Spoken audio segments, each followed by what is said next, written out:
TET 2 অর্থাৎ ষষ্ঠ থেকে অষ্টম শ্রেণীর যে টেট পরীক্ষা হচ্ছে, টিচার এলিজিবিলিটি টেস্ট হচ্ছে, তাতে প্রত্যেক বিভাগ থেকে 30টা করে প্রশ্ন থাকছে। চাইল্ড ডেভেলপমেন্ট অ্যান্ড পেডাগজি থেকে থাকছে 30টা প্রশ্ন 30 মার্কের, ইংলিশ ল্যাঙ্গুয়েজ থেকে 30টা প্রশ্ন থাকছে 30 মার্কের, বাংলা ভাষা থেকে 30টা প্রশ্ন থাকছে 30 মার্কের। এসএসটি এর ক্ষেত্রে যারা সোশ্যাল স্টাডিজের টিচার, সোশ্যাল স্টাডিজের ক্ষেত্রে থাকছে 60টা প্রশ্ন, ভূগোল, ইতিহাস, রাষ্ট্রবিজ্ঞান এবং অর্থনীতি থেকে।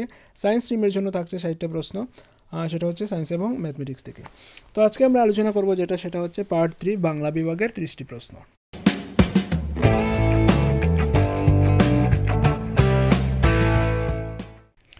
তো বাংলা বিভাগের জন্য প্রশ্ন থাকবে 61 থেকে 90 নাম্বার পর্যন্ত অ্যালট থাকে। তো আমরা সেগুলো দেখে নিই। তো সেটা হচ্ছে কি 30 ডিসেম্বর ত্রিপুরা টেট যেটা হয়েছিল তার কোয়েশ্চন। নাম্বার 61, লীলা মজুমদারের প্রথম প্রকাশিত গ্রন্থের নাম কি? লক্ষ্মী ছাড়া, সর্বনেশে মাধুরী, পাঠশালা নাকি উপরে কোনোটি নয়? এক্ষেত্রে লীলা মজুমদারের প্রথম প্রকাশিত গল্পের নাম হচ্ছে লক্ষ্মী ছাড়া। নাম্বার 62, পরশুরাম কার ছদ্মনাম? বুদ্ধদেব বসু, রাজশেখর বসু, সুনির্মল বসু? তো আনসার হচ্ছে রাজশেখর বসু। নাম্বার 63, রবীন্দ্রনাথ ঠাকুরের গীতাঞ্জলি কাব্যগ্রন্থের প্রকাশকাল হল 1913, 1912, 1910। তো গীতাঞ্জলি 1910 সালে প্রকাশিত হয়েছিল এবং উনি 1913 সালে কিন্তু নোবেল পুরস্কার পেয়েছিলেন এই গীতাঞ্জলির জন্যই। নাম্বার 64, অপু ও দুর্গা চরিত্র দুটির উল্লেখ রয়েছে অরণ্যক উপন্যাসে, দুই বাড়ি উপন্যাসে, অপরাজিত উপন্যাসে, উপরের কোনোটি নয়।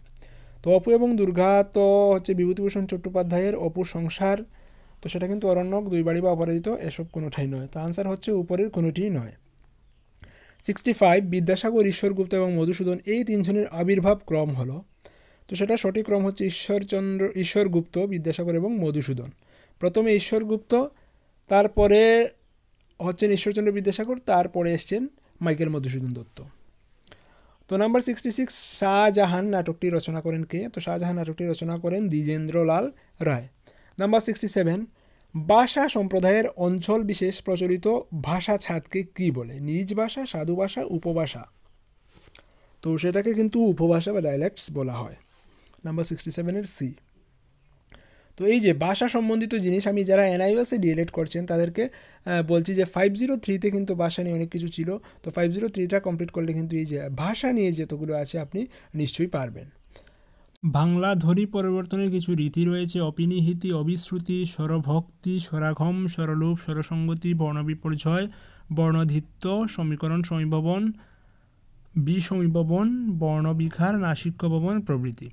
তো এইগুলো যে ভাষা পরিবর্তনের কিছু রীতি রয়েছে সেগুলো আমি ওয়েবসাইটে দিয়ে দেবো, সেখান থেকে আপনি দেখে নেবেন। তো এখন জাস্ট আমাদের যেটা দেখতে হবে সেটা হচ্ছে স্বরলুপ। তো এই স্বরলুপটা আমরা একটু দেখে নিচ্ছি। দেখুন যে শাসাঘাতের কারণে শব্দ মধ্যস্থিত কোনো বর্ণ লুপ্ত হলে তাকে স্বরলুপ বলা হয়। হ্যাঁ, শ্বাসের আঘাতের কারণে যদি শব্দের মধ্যের কোনো বর্ণ লুপ্ত হয়ে যায় তাকে বলা হচ্ছে স্বরলুপ। যেমন অলাভু, অলাভু থেকে সেটা আমরা লাভু বলি, লাভু থেকে সেটা চেঞ্জ হয়ে লাউ হয়ে গেছে। অলাভু, লাভু, তারপর লাউ। তো এখানে মূল শব্দটি ছিল অলাভু, লা এবং ভু বর্ণটির উপর জোর পড়ায় অলুপ্ত হয়ে লাভু হয়েছে। পরে লা এবং উ এর উপর জোর পড়ে বলুপ্ত হয়ে লাউ হয়েছে। তো এইভাবে দুটো বর্ণের উপর জোর পড়ার কারণে অর্থাৎ শ্বাস আঘাতের কারণে মধ্যের একটি বর্ণ লুপ্ত হয়ে গেল, তেমন শব্দকে বলা হচ্ছে স্বরলুপ। তো 68 হচ্ছে অলাভু থেকে লাউ, এই ধ্বনি পরিবর্তনের সূত্রটি হলো সংকুচন, আন্তঃস্বরলুপ, অবিশ্রুত নাকি কোনোটি নয়? তো অলাভু থেকে লাউ এই ধ্বনি পরিবর্তনের সূত্রটি কিন্তু সংকুচন, আন্তঃস্বরলুপ বা অবিশ্রুতি নয়। তাহলে কি?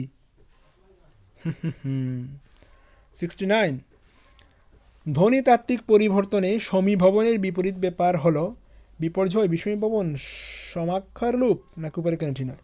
তো সমীভবনের বিপরীত ব্যাপারটা হচ্ছে বিষমীভবন। নাম্বার 70, লিঙ্গভেদ প্রতীতি ঘটায় প্রত্যয়ের নাকি অনুসর্গের নাকি বিভক্তির? তো লিঙ্গভেদ প্রত্যয়ের প্রতীতি ঘটায়, অর্থাৎ লিঙ্গভেদে কিন্তু প্রত্যয়টা চেঞ্জ হয়ে যাচ্ছে। নাম্বার 71, নিচের কোন শব্দটি শুদ্ধ? মহত্ব, মহত্ব, মহত্ব তিনটা দেয়া আছে। তো এক্ষেত্রে মহত্ব কোনটা? মহ তয় তয় নিচে বয় যেটা, সেটা হচ্ছে সঠিক উত্তর 71-এর সি। নাম্বার 72, পীযূষ শব্দের সমার্থক শব্দ হলো? পীযূষ শব্দের সমর্থের শব্দ কি? অঙ্ঘ, আনন্দ, চাঁদ নাকি উপরে কোনটি নয়? তো পীযূষের সমার্থক শব্দ যে তিনটা দেয়া আছে সেটা নয়। তাহলে পীযূষের সমার্থক শব্দ কি? 73, হাওয়া ও লাল শব্দ দুটি হলো আরবি শব্দ, দেশি শব্দ, তৎসম শব্দ। তো হাওয়া ও লাল শব্দ দুটি কিন্তু আরবি শব্দ। 74 কেবল নাম সমান সমান নামমাত্র বেশ বাক্য সহ এই সমাসটি হলো দ্বন্দ্ব সমাস, বহুব্রীহি সমাস নাকি নিত্য সমাস? তো সেটা হচ্ছে নিত্য সমাস। নাম্বার 75 উপসর্গ ব্যবহারের অর্থের কোনো পরিবর্তন হয় না, সেটা কি সঠিক নাকি সঠিক নয় নাকি আংশিক সঠিক? তো ভাই, উপসর্গ ব্যবহারে অর্থের কোনো পরিবর্তন হয় না, সেটা কিন্তু সঠিক নয়। উপসর্গ ব্যবহারে কিন্তু অর্থের পরিবর্তন হয়। তো 75-এর অপশন বিটা হচ্ছে সঠিক উত্তর। নাম্বার 76 ছাত্ররা সবচেয়ে বেশি পছন্দ করে সেই শিক্ষককে যিনি ছাত্রদের কথা মতো চলেন, যখন তখন ছুটি দিয়ে দেন, ভালো গল্প বলতে পারেন নাকি উপরে কোনোটি নয়? তো আপনি যদি ছাত্রদের কথা মতো চলেন তাহলেও কিন্তু ছাত্র আপনাকে পছন্দ করবে না, যখন তখন ছুটি দিয়ে দিলেও ছাত্র আপনাকে পছন্দ করবে না, ভালো বলতে পারেন তাহলেও পছন্দ করবে না। আপনাকে গাইড হতে হবে, এজ এ টিচার আপনি গাইড হতে হবে, তাহলে কিন্তু ছাত্র আপনাকে পছন্দ করবে। নাম্বার 77 ভাষা শুদ্ধভাবে শিক্ষার জন্য সবচেয়ে বেশি গুরুত্বপূর্ণ বিষয় কি? সঠিক ধ্বনি উচ্চারণ, মনোযোগ সহকারে শ্রবণ, কথন, উপরে কোনোটি নয়। তো ভাষা শুদ্ধভাবে শিক্ষার জন্য সবচেয়ে বেশি গুরুত্বপূর্ণ হচ্ছে সঠিক ধ্বনি উচ্চারণ, যেটা আমি কিন্তু করতে পারি না। ওকে, যাই হোক, 78 আদর্শ প্রশ্নপত্রের লক্ষ্য কী? তো আদর্শ প্রশ্নপত্রের লক্ষ্য হলো মেধাবী ছাত্রছাত্রীর মূল্যায়ন, পিছিয়ে পড়া ছাত্রছাত্রীর মূল্যায়ন নাকি উপরে কোনোটি নয়? তো আদর্শ প্রশ্নপত্রের লক্ষ্য বা উদ্দেশ্য যেটা কিন্তু এই তিনটার মধ্যে কোনোটা নয়। তাহলে আদর্শ প্রশ্নপত্রের লক্ষ্য কী? তারপর হচ্ছে গিয়ে 79 থেকে 84 পর্যন্ত প্রশ্নের উত্তর দাও। তার জন্য একটা প্যারাগ্রাফ দিয়ে দিয়েছে এখানে, সেখান থেকে পরে আনসারগুলো দিতে হবে। যে জ্ঞানের ভাণ্ডার যে ধনের ভাণ্ডার নয়, এ সত্য তো প্রত্যক্ষ, কিন্তু সমান প্রত্যক্ষ না হলেও এও সমান সত্য যে এই যুগে যে জাতির জ্ঞানের ভাণ্ডার শূন্য, সে জাতির ধনের ভাণ্ডারেও ভবানী। তারপর যে জাতি মনে বড় নয়, সে জাতি জ্ঞানেও বড় নয়, কেননা ধনের সৃষ্টি হয় যেমন জ্ঞান সাপেক্ষ, তেমনি জ্ঞানের সৃষ্টিও মন সাপেক্ষ। এবং মানুষের মনকে সবল, সচল, সরাগ ও সমৃদ্ধ করার ভার আজকের দিনে সাহিত্যের উপর ন্যস্ত হয়েছে, কেননা মানুষের দর্শন, বিজ্ঞান, ধর্ম, নীতি, অনুরাগ, বিরাগ, আশা, নৈরাশ্য, তার অন্তরের স্বপ্ন এবং সত্য, এই সকলের সমবায়ে সাহিত্যের জন্ম। অপরাপর শাস্ত্রের ভিতর যা আছে সেসব হচ্ছে মানুষের মনের ভগ্নাংশ, তার পুরো মনটার সাক্ষাৎ পাওয়া যায় শুধু সাহিত্যে। তো এ থেকে জ্ঞানের সৃষ্টি হলো কি? ধন সাপেক্ষ, মন সাপেক্ষ নাকি সৃষ্টি সাপেক্ষ? তো আমরা উপরে পড়েই পেয়ে গেলাম যে জ্ঞানের সৃষ্টি হলো মন সাপেক্ষ। তারপর 80 নম্বর কোয়েশন দিয়েছে ভাড়েও ভবানী বাক্যটির বিপরীতার্থক শব্দ কি? ভাড়েও ভবানী শব্দটির বিপরীত শব্দ হচ্ছে ভাড়েও পূর্ণ, হ্যাঁ, নাকি শূন্য নাকি দেবতার অবস্থান। তো ভাড়েও ভবানী বলতে বোঝায় কিছু নেই, তার মানে ভাড়েও ভবানী শব্দের বিপরীত শব্দটা হচ্ছে পূর্ণ। এই যে লিখেছে যে এই যুগে জাতির যার জ্ঞানের ভাণ্ডার শূন্য, সে জাতির ধনের বাড়েও ভবানী, মানে জ্ঞানের ভাণ্ডার শূন্য হলে ধনের ভাণ্ডারও শূন্য হবে। কারণ কি? দেখুন পরের লাইনে লিখেছে যে জাতি মনে বড় নয়, সে জাতি জ্ঞানেও বড় নয়। মনে বড় হলে জ্ঞানে বড় হবে, জ্ঞানে বেশি হলে মনেও বেশি হবে, ধনেও বেশি হবে। তো জ্ঞানের ভাণ্ডার শূন্য মানে ধনের ভাণ্ডারও শূন্য। তো এক্ষেত্রে ভাড়ে ভবানী মানে শূন্য বোঝাচ্ছে। তো ভাড়ে ভবানী এর বিপরীত শব্দ কি? পূর্ণ। শূন্যর বিপরীত অর্থ কিন্তু পূর্ণ। ওকে, তো 81 হচ্ছে নৈরাশ্য শব্দের প্রধান্তর হবে নিরাশা, নিরাশ, নৈরাশ্যতা। তো নৈরাশ্য শব্দের প্রধান্তর করলে সেটা নিরাশ হবে। মনগঙ্গা শব্দটির বেশ বাক্য কি? মনগঙ্গা শব্দের বেশ বাক্য হচ্ছে মনের গঙ্গা, না মন যে গঙ্গা বা মনোরূপ গঙ্গা। তো মনগঙ্গা শব্দটির বেশ বাক্য হচ্ছে মনোরূপ গঙ্গা। 83 পুরো মনটার সাক্ষাৎ পাওয়া যায় সাহিত্যে।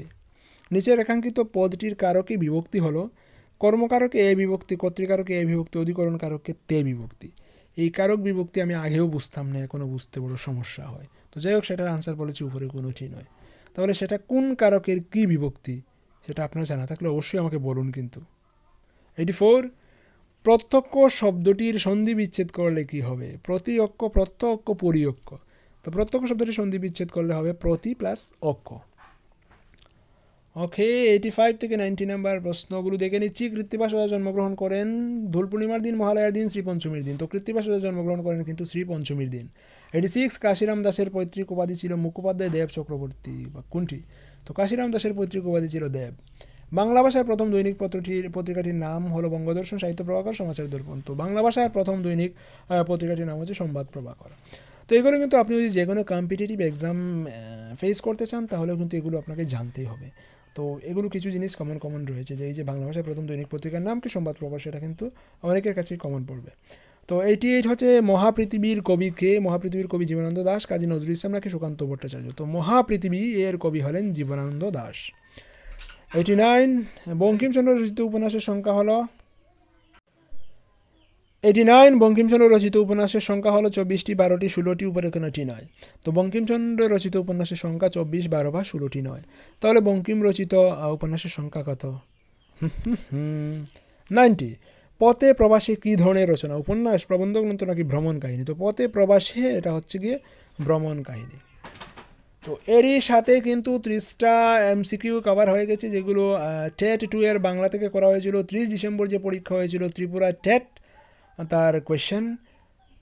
তো পরবর্তীতে আমি বাকি যেগুলো রয়েছে সেগুলো দেখে নেব। আজকে এখানেই রাখছি। ভালো থাকবেন, ভালো রাখবেন, ভিডিওগুলো অনেকের সাথে শেয়ার করবেন, ভালো লাগলে লাইক করবেন, চ্যানেলটাকে সাবস্ক্রাইব করে না রাখলে সাবস্ক্রাইব করবেন, কারণ কি সাবস্ক্রাইব করলে আমরা কিন্তু একটু সাপোর্ট পাই। সাবস্ক্রাইব করা মানে কি, আপনি সাপোর্ট করলেন। তো সাপোর্ট করতে থাকুন, সাবস্ক্রিপশন একেবারে ফ্রি, আপনাদের সঙ্গে আছি, টেটের কোচিং নিয়ে আসছি। ধন্যবাদ।